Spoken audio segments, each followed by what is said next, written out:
अस्सलाम वालेकुम दोस्तों, आप मेरा यूट्यूब चैनल देख रहे हैं इस्लाम वर्सेस मुस्लिम्स। और दिल्ली छोड़ के मैं यहाँ कश्मीर में आया और ये मेरा तकरीबन एक तरह की हिजरत है। मैं दिल्ली छोड़ के कश्मीर यूँ आया हूँ क्योंकि जो काम मैं अपने इस चैनल में पिछले साल मैंने किया था, कुछ मैंने वीडियोस डाली थी, वो वीडियोस जो है वो मुसलमानों को हजम नहीं हुई और उनका ये गुमान था कि तुम पागल हो गए हो, बेवकूफ़ हो, अहमक हो, जज्बाती हो, ये किस किस्म की तुम वीडियोस डाल रहे हो, इसमें देखो किस तरह से है जो मुसलमान जो है बदनाम होगा और मौलवी जो है तुम मौलवियों को भी बदनाम कर रहे हो। मैंने कहा जो भी है वो जो भी है, मैसेज तो इस्लाम का ही है ना, मैं गलत तो नहीं कह रहा, वो बात ठीक है, लेकिन ये मत करो।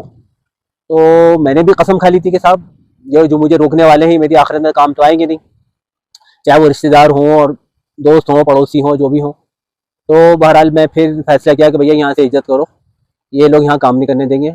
और मैंने भी कसम खा ली थी कि साहब मैंने सच बोलना है। कसम ये खा ली थी कि मैं जो कुछ कहूँगा सच कहूँगा, सच के सिवा कुछ नहीं कहूँगा। अभी तो खैर बहरहाल ये है कि कोशिश तो यही हो रहा है कि मैं एक सच्चा मुसलमान बन के साबित हूँ, क्योंकि मेरा मानना यह है कि मुसलमान पैदा नहीं होता, मुसलमान बनना पड़ता है। और जब तक आदमी मुकम्मल इंसान नहीं बन जाता तब तक वो मुसलमान बनना शुरू नहीं होता है। तो बहरहाल मैं अब यहाँ पिछले 15-17 साल से मेरी जो है वो जो कोशिश चल रही है, मेरी रिसर्च चल रही है और मैं चाह रहा हूँ कि अल्लाह मुझे मेरी मौत से पहले मुझे मुसलमान बना दे। उस तरह से मतलब वो प्रैक्टिकल लाइफ गुजारो जैसे कि कुरान और हदीसों में है। वो कहते हैं कि साहब ज़माने के साथ चलो।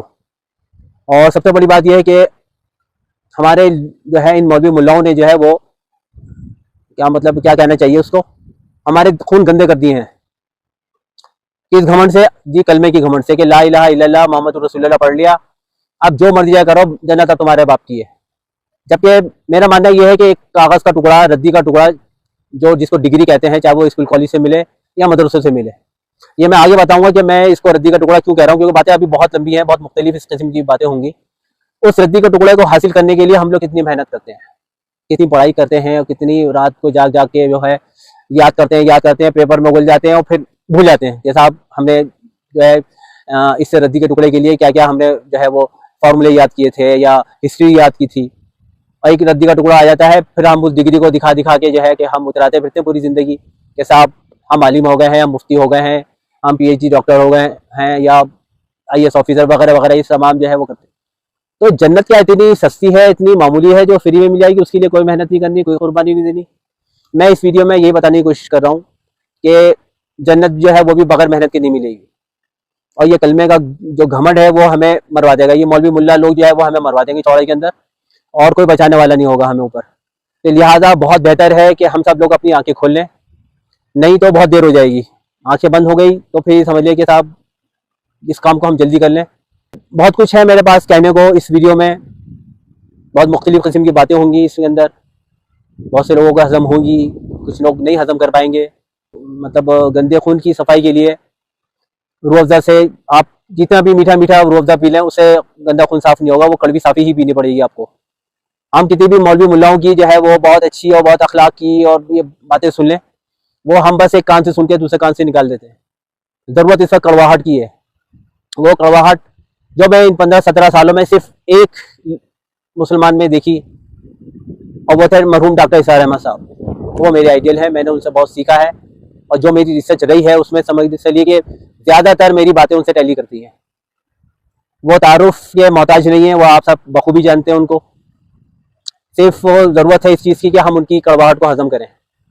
मैं अपने इस वीडियो में कड़वाहट तो दे ही रहा हूँ, लेकिन शायद मैं उनसे भी 2 कदम आगे निकलने की कोशिश कर रहा हूँ कि मेरी बातें शायद कुछ जहरीली होंगी। ये सब मैं यूँ कर रहा हूँ क्योंकि भाई मुझे भी आखिरत में अल्लाह ताला को मुँह दिखाना है।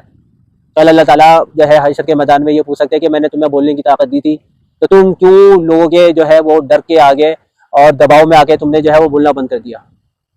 15-17 साल एक लंबा अरसा होता है किसी बात को बताने के लिए कि मैंने जो है कुरान हदीस में क्या देखा और मुसलमानों में क्या देखा। बिल्कुल मुख्तलिफ, बिल्कुल अपोजिट डायरेक्शन में हम लोग जा रहे हैं। इसलिए मैंने टाइटल का नाम भी इस्लाम वर्सेस मुस्लिम रखा है। तभी वीडियो बनाने वाला है जो पानी के बहाव के खिलाफ नहीं चल रहा, मैं बाढ़ के खिलाफ नहीं चल रहा हूँ, मैं शायद सुनामी के खिलाफ चल रहा हूँ। मुझे मालूम है कि साहब ये पानी का बहाव मुझे हो सकता है कहीं बहा के ले जाओ, मैं मर जाऊँ। मुझे अपनी मौत की फिक्र नहीं है, क्योंकि मरना तो सब नहीं है। हम सब यहाँ जीने तो आते नहीं, हम सब यहाँ मरने आते हैं। कौन है जो जी के गया है? सब मर के गए। जीसस क्राइस्ट ईसा अलैहिस्सलाम भी जो है वो जिंदा उठा लिए गए हैं, उनको भी क़यामत से पहले दोबारा इस ज़मीन पर भेजा जाएगा कि उनको भी जो है मौत का मज़ा चखना है। हमारे हुजूर जो है वो एक खुतबे में कह के गए थे कि मैं अपने पीछे 2 चीज़ें छोड़े जा रहा हूँ। मौलवी मुल्लाओं का जिक्र नहीं किया था, तारिक जमील या तारिक मसूद का जिक्र नहीं किया था। उन्होंने कहा था कुरान को थामे रखना, मेरी सुन्नतों को थामे रखना, तुम कभी गुमराह नहीं होंगे। लेकिन हम जो है बस यही 2 चीज़ों को जो है फॉलो नहीं कर रहे हैं। बस सोच लिया है कि कुरान की तिलावत, बस कुछ नहीं। बस इसी में जो है वो समुद्र देख के खुश हो रहे हैं कि भाई वो कुरान जो है समुंदर है, बस उसको बाहर से खुश हो लो। नहीं, इसमें गोता लगाना पड़ेगा, क्योंकि इसी में खजाने हैं। आपको इसके अंदर मोती भी मिलेंगे और भी बहुत कुछ खजाने मिलेंगे। गोता लगाने से होगा, समझने से होगा कुरान को। ऐसा नहीं होगा कि साहब बस खाली तिलावत कर ली और बस बाहरी बाहर से पढ़ के सवाब हासिल कर लिया। बल्कि डॉक्टर इसार अहमद के मुताबिक एक हदीस में, मतलब उनका भी एक वीडियो क्लिप मैंने देखी थी जिसमें बताया कि कुरान उन पर लानत भेजता है जो उसको बगैर समझे पढ़ता है।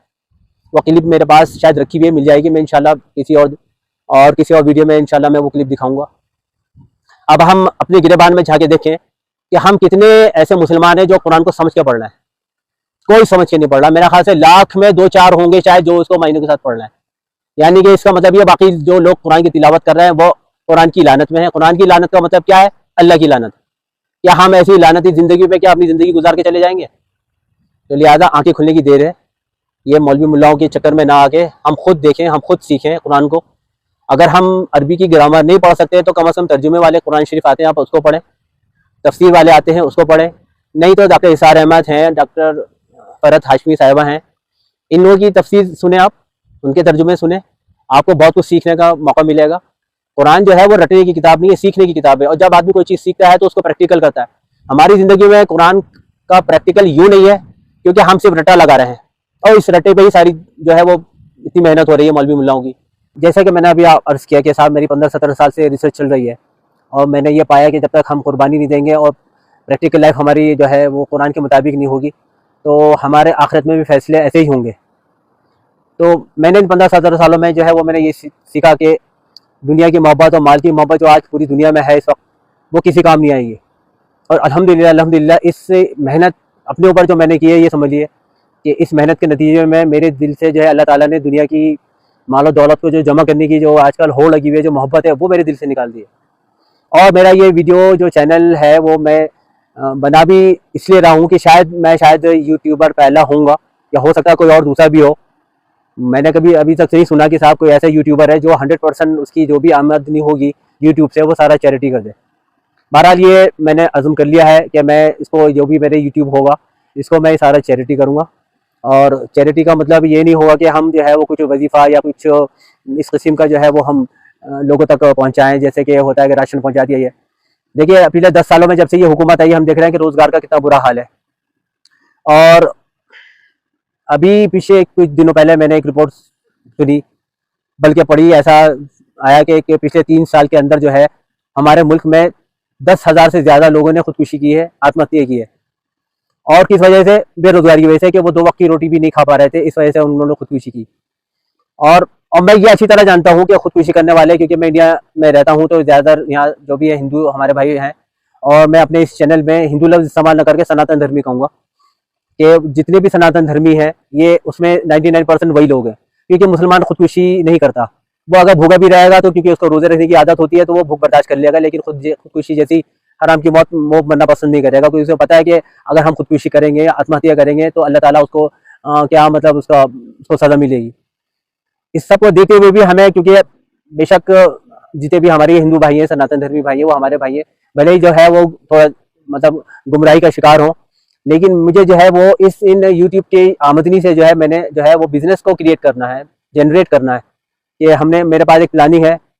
मैं पिछले 10 साल से कोशिश कर रहा था कि मुझे जो है वो इस तरह का काम करना है जिससे जो है लोगों को रोज़गार मिल सके, लेकिन मुझे किसी मुसलमान ने जो है वो बिल्कुल भी, मतलब मेरा सारा प्रोग्राम सुनने के बावजूद भी किसी ने मेरी को जो है इस तरह की मदद नहीं की कि वो, और ज़्यादा कोई मदद नहीं थी। 1.5-2 लाख रुपए का इन्वेस्टमेंट था उनका, और ये भी था कि मैं 6 से साल भर तक वापस कर दूंगा, और प्रॉफिट का हिस्सा भी उनको देना था। क्योंकि मेरे उस वक्त जो है वो काफ़ी लोग जो है बेरोजगार थे, बहुत परेशान थे। तो उसमें मैंने बहुत, मतलब क्योंकि मेरा एक ब्रांड है एक लज्जत के नाम से, मेरे पास एक प्लानिंग थी कि मैं जो है पैक्ड फूड में आना चाह रहा था, लेकिन किसी ने जो है, किसी मुसलमान ने मुझे इन 10 सालों में बिल्कुल भी मेरी जो है वो फाइनेंशियली मदद नहीं की। वो बैंक से चाहते थे कि मैं बैंक से सूद पे पैसा लेके, हराम का पैसा लेके, इंटरेस्ट हमें इस्लाम में कितना हराम है, तो उस चीज़ को समझते हुए मैंने बैंक से पैसा नहीं लिया। खैर बहरहाल बहुत मन खटा हुआ इन करोड़पतियों से, वह मैं आगे जिक्र करता रहूंगा। देखिए जो मैं कर सकता हूँ, जो मेरी नीयत है वो मैं आपको बता रहा हूँ। बाकी आप लोगों ने कोशिश करनी है, चैनल को सब्सक्राइब करना है, मेहनत करनी है अपनी ज़ात से, अपने ग्रुप्स में डालना है, लोगों तक भी पहुंचाना कि हाँ भाई ऐसा कोई चैनल है जो लोगों की फिक्र के लिए जो है वो ये चैनल स्टार्ट कर रहा है। मैं इसे इंशाल्लाह इस चैनल के जरिए जो है वो अमीर गरीबी का जो फ़र्क है, जो हम लोग फ़र्क लेके चलते हैं, वो दूर करने की कोशिश करूँगा। हज उम्रे जो भी अमीर लोग करते हैं और गरीब बेचारा ये सोचता है यार कि हम लोग जो खाली नमाज है, ये बड़े महंगी महंगी इबादत कर रहे हैं, इनको बहुत अच्छी जन्नत मिलेगी, हम गरीब नमाजी हैं, हमें शायद सस्ती सी जन्नत मिलेगी। इस चीज़ अल्लाह का दीन पे चलें या मुल्ला के दीन पे चलें, क्योंकि वो जो 1400 साल पुराना जो इस्लाम था वो थियोटिकल नहीं था, प्रैक्टिकल था। आज जो हमारी प्रैक्टिस है वो सिर्फ थ्योरी है कि ये पढ़ लो, ये वजीफा पढ़ लो, तुम्हारे वो काम हो जाएंगे, तुम्हारी औलाद हो जाएगी, तुम्हारा बिजनेस ग्रो हो जाएगा, ये तस्बीह पढ़ लो, तुम्हारे इतने साल के गुनाह माफ़ हो जाएंगे, 80 साल के गुनाह माफ़ हो जाएंगे। ये मतलब अजीब अजीब किस्म की जो है वो इन मौलवी मुल्लाओं से हमें जो है वो ये तस्बीह और वजीफे के झुंझुने और लॉलीपॉप मिल रहे हैं, और हम उसमें ही जो है वो अपनी ज़िंदगी गुजारते चले जा रहे हैं। कुरान की तिलावत कर लो, जबकि डॉक्टर इसार साहब कहते हैं कि बगैर समझा अगर कुरान की तिलावत पढ़ रहे हो तो कुरान तुम पे लानत भेजता है। हज उम्रे पे बहुत जोर होता है, मैं ये नहीं कह रहा कि हज उम्रे की कोई फजीलत नहीं है, लेकिन यही क्यों है कि साहब नहीं, हज जो है हज उम्रे जो है वो बहुत ज़्यादा जो है उसका सवाब मिलेगा, और जो नमाज का सवाब है वो कम होगा। तो गरीब बेचारा इसी में थोड़ा सा जो है वो कॉम्प्लेक्स हो जाती है उसे, इन्फ्योरिटी के हम जो है वो शायद गरीब हैं, हमारे पास तो कुछ भी नहीं है। अमीर लोगों के पास तो गाड़ियाँ बंगला सारी चीज़ें हैं, हज उम्रे भी हैं और महंगी महंगी इबादतें भी हैं, और साहब उनको तो बहुत महंगी महंगी जो है वो जन्नत मिलेगी। तो मैं इंशाल्लाह बहुत जो भी अल्लाह ताला ने मुझे जिस काबिल किया है, जो भी मेरी इस्तिताअत है, जो भी कैपेसिटी है मैं इसकी बोलने की, वो मैं इसमें जो है बताने की कोशिश करूँगा।